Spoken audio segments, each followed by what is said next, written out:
Hey guys, hope everybody's doing great. We did a video last week about furniture restoration. We were finishing some new bar stools for a client, and for this same client, we just picked up this beautiful hallway hutch yesterday, and this was actually made by another craftsman in their old town, and so it's all handmade.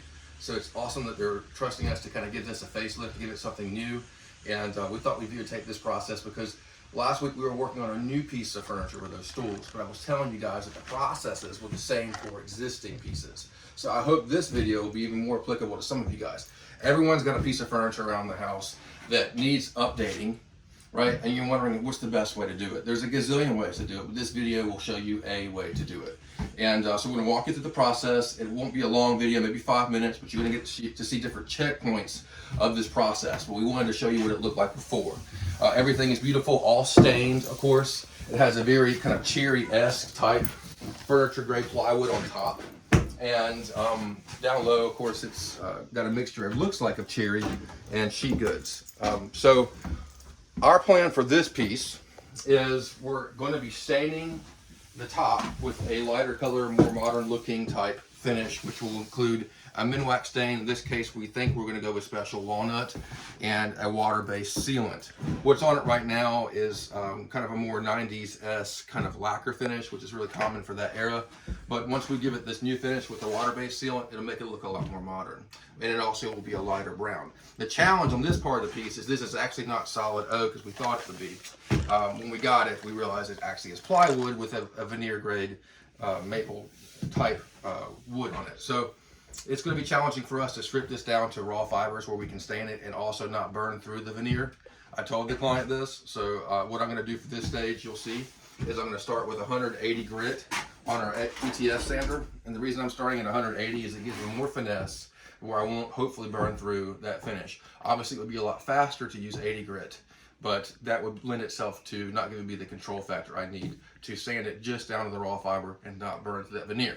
While I'm doing that, Blake's going to be disassembling the piece, and he's going to begin the process of, if I get your thumb in there, he's going to begin the process of getting the chassis prepped. And so what he's going to be doing in the next stage of the video, you'll see, he's going to be hitting all of this with 220 grit Festool foam back sandpaper. You could use any kind of sandpaper for this. You could use a block, you could use a regular disc with something behind it, but we really like this foam back sandpaper because it gives you such control having the foam in the back.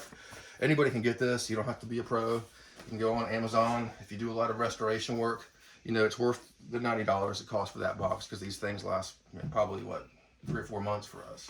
So he's going to be hitting this with the grain, basically just trying to create some surface adhesion, and then he's going to clean it off with sanding the glosser from Jasco. We get this at Lowe's, and what this does, it takes off all the oils and greases. So we're going to get to that next phase, and once he gets that done, the entire chassis is going to get painted with a color from Sherwin-Williams called Billowy Breeze. We're going with this Infinity paint, and I like the viscosity of this paint. I'm thinking actually I can throw it in my HPLV gun and spray it without having to dilute it. We're going with semi-gloss, which gives a little more gloss into the paint, which will help them to be able to clean this, to keep this looking clean, a little easier than satin, which doesn't have a lot of gloss in it. All right, so without further ado, we're going to get into it. We'll come back here in a second and show you where we're at on the next stage. I woke up at 6:30, but I hadn't been able to get here. Oh, you recording? Yeah. I'm so studious.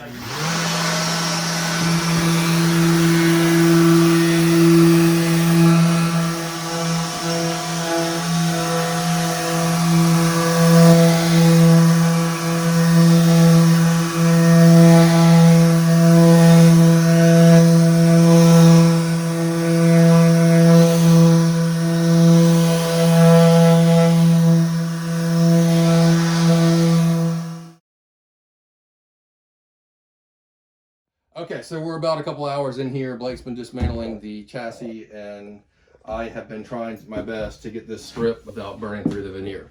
Unfortunately, despite my best efforts, even using 180 grit sandpaper, we did burn through one section here where it was just very, very, very, very minimal material. If you look on the back side of this, let's see if we can pan it around. And we told the clients this at pickup, that it was going to be difficult. All this is plywood except for that very, very, very, very thin veneer at the top. I don't know if we can catch on video, but it's maybe a 64th of an inch, you know, in general thickness.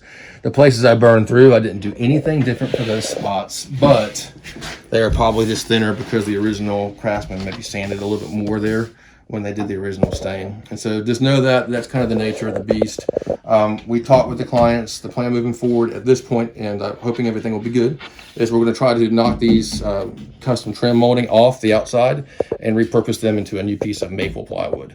And that way we can avoid the burn marks. Otherwise, of course, they could have decorated around these spots and the rest would stain just fine.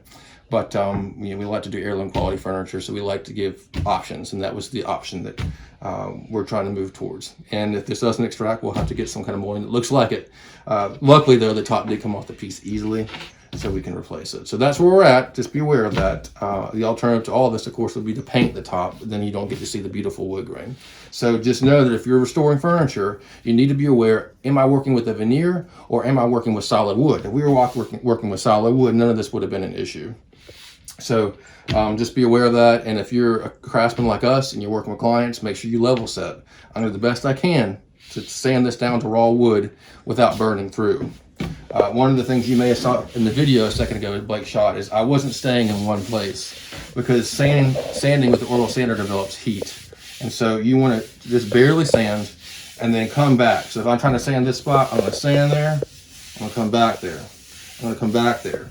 I'm going to come back there very patiently until it goes. But sometimes, so I'm just going to sand this with 220 grit sandpaper until I get rid of that shiny surface. I'm not trying to strip down to bare wood here. I'm just trying to get it scuffed up for paint. When you have a ridge like this, you can fold it in half and come against that ridge. Everything has to get hit. So when I'm creating surface adhesion, I'm knocking down the original lacquer, so I'm knocking the sheen off of it.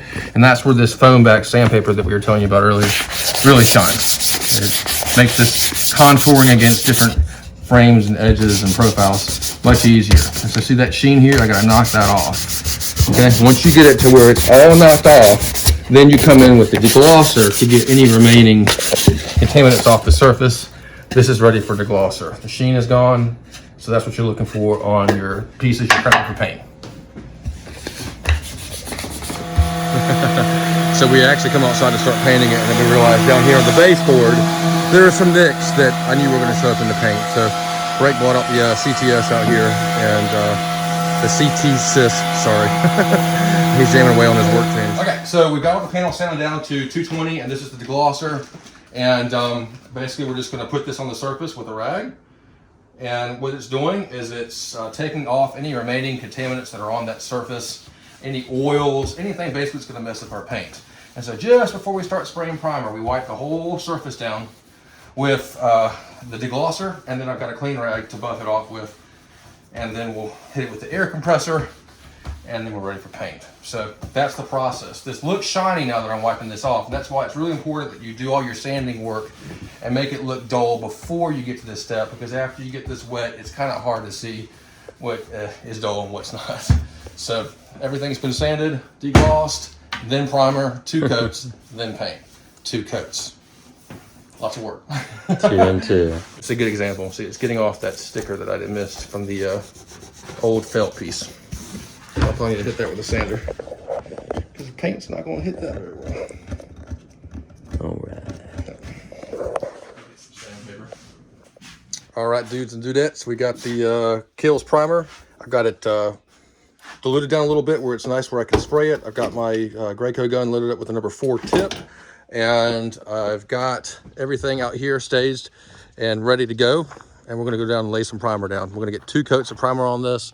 That'll give us a nice white, bright white canvas where the paint that the client's chosen, which is a nice light blue, will really pop off of. Don't skip the primer. I'll repeat it a second time. Don't skip the primer, okay? And make sure you put 2 coats and sand really well in between those 2 coats. You've got to prime. I can't stress that enough. Don't, even though the paint says paint and primer, some of these paints say paint and primer, don't skip the primer.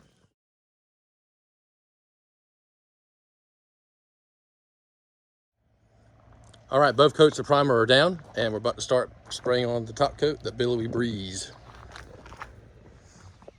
All right, day 2. So I let the paint dry overnight. I got this fully coated last night, and then I realized that there were a few spaces that, while it was stained in lacquer, this doesn't really matter, but there were a few places now that I'm painting, I needed to caulk a few lines here and here and here to give it a nice look. So I did that. I went ahead and flipped over our cabinet faces and our drawer faces, and I hit them with 2 coats of Kills primer, and then I just sanded that with our Festool 220 grit sandpaper, so it's nice and smooth, ready for our top coat of the really cool color, this Billowy Breeze.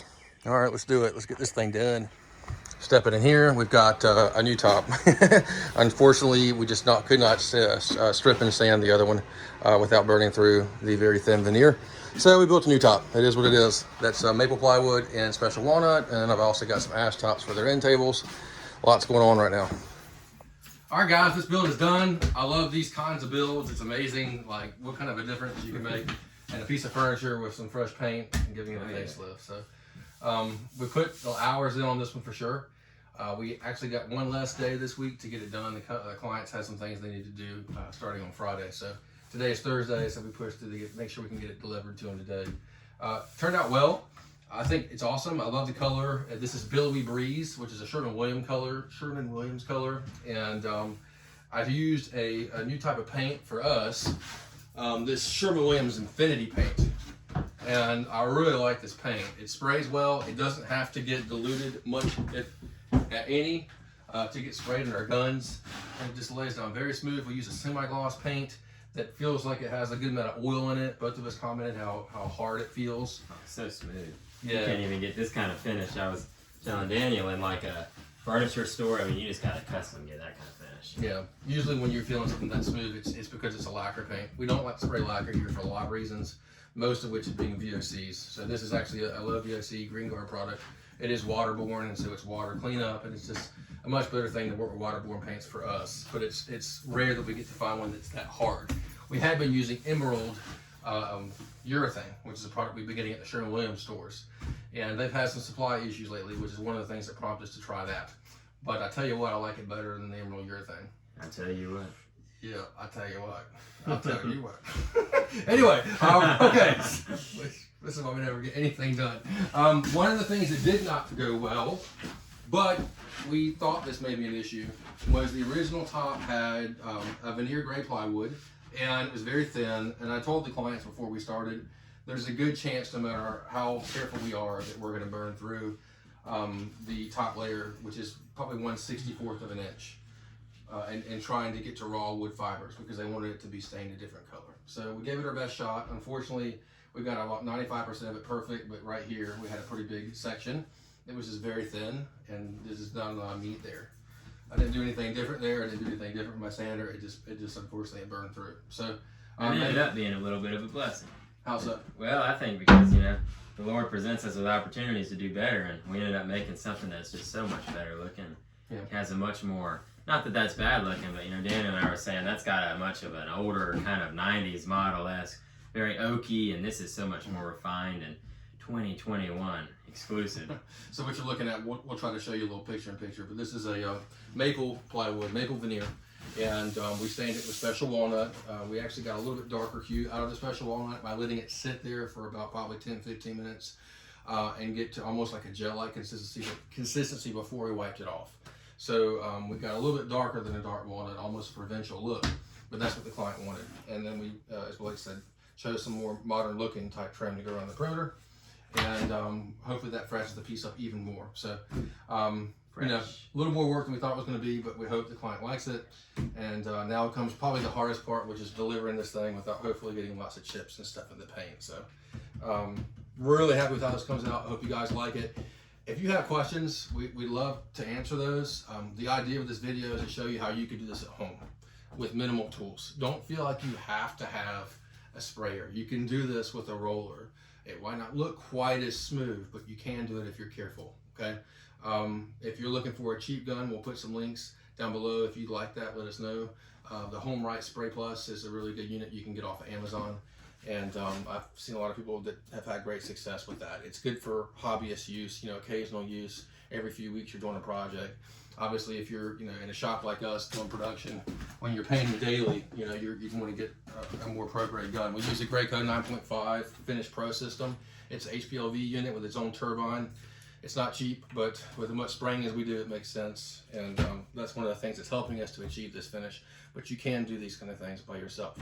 Don't discredit the man, because a lot of that is in the finesse of the way you do it. Yeah. If you gave me that thing, it would look a lot different. We're going to work on that. That's right. And all of us could get better, but don't be afraid of brush strokes. There's nothing wrong with brush strokes.